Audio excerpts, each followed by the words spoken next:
Monsieur le Président, Madame la Ministre, Monsieur le rapporteur, mes chers et chers collègues.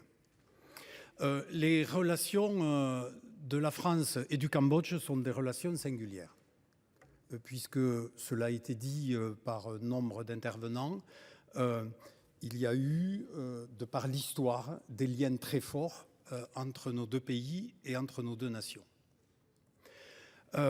Plus particulièrement, la France a assuré un protectorat pendant presque un siècle qui s'est terminé en 1953 avec l'indépendance qui a été accordée donc au Cambodge. C'est une indépendance du reste qui, là aussi, a été singulière parce qu'elle s'est faite sans heurts, elle s'est faite sans guerre, elle s'est faite de manière tout à fait naturelle et tout à fait pacifique.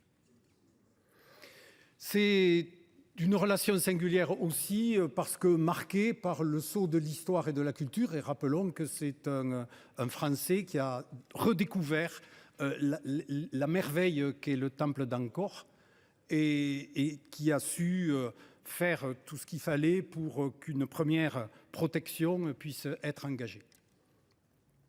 C'est une relation singulière aussi parce que les destins de nos deux peuples sont liés.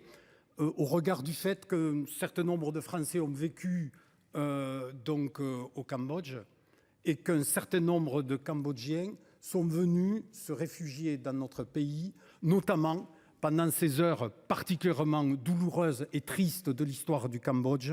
Et on fait référence à cette terrible période qu'a vécu ce pays avec ce génocide engagé par les Khmers et qui a entraîné un quart de la population du pays qui a été décimée. En fonction de l'ensemble de ces éléments, le Cambodge ensuite, lentement mais sûrement, s'est relevé, a connu une lourde guerre civile avec là aussi des dizaines et des dizaines de milliers de morts avec tout ce que cela comporte. Les relations entre nos deux pays se sont conjuguées aussi au travers de relations à différents niveaux. Je voudrais rendre un hommage un peu particulier, singulier, en tant qu'élu du Tarn, à la Fondation Pierre Fabre, qui, il y a quelques années, a participé à la reconstruction de l'université de pharmacie de Phnom Penh. Et je crois que c'est quelque chose qui honore cette fondation, mais qui aussi est une pierre des relations entre nos deux pays, puisqu'il y a des relations officielles. Et je ne vais pas rappeler le montant, je crois, d'1,3 milliard d'euros qui, ces dernières années, a été investi par l'AFD dans ce pays. Donc il y a une coopération publique, mais il y a aussi des éléments de coopération privée. Et en fonction de l'ensemble de ces éléments, il a paru naturel qu'une convention puisse être signée, convention d'extradition. Et je remercie et je félicite le président Cambon pour l'excellent travail qu'il a mené par rapport à cela. Cette convention, plusieurs collègues l'ont dit, elle est importante parce que c'est un pas de plus du Cambodge vers l'état de droit.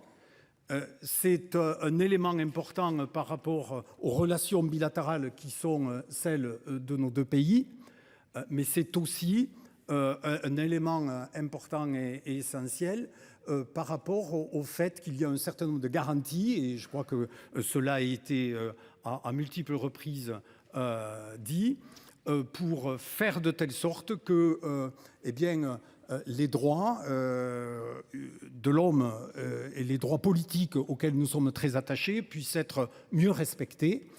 Et c'est un élément important qu'il ne puisse pas y avoir d'extradition pour des opposants, pour des syndicalistes ou pour des personnes qui, dans ce pays, pourraient être recherchées en fonction de leurs opinions, en fonction de leurs origines, avec tout ce que cela comporte.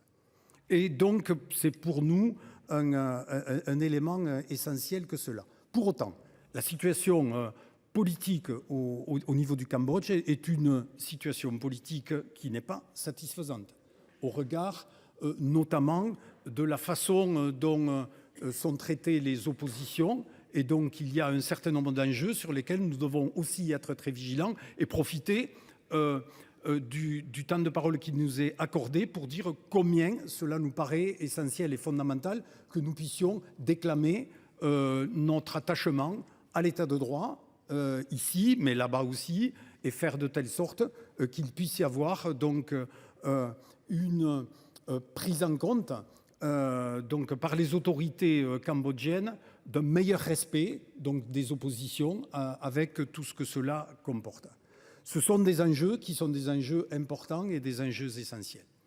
Alors, pour conclure, je voudrais dire que, au nom du groupe Union centriste, que bien entendu, nous allons voter la ratification de cette convention parce que c'est une bonne convention qui va dans le bon sens et qui offre les garanties que nous sommes en droit d'attendre, mais qui donne surtout une perspective dans ces relations que j'ai qualifiées au début de fortes et de singulières entre nos deux pays et entre nos deux nations. Je vous remercie.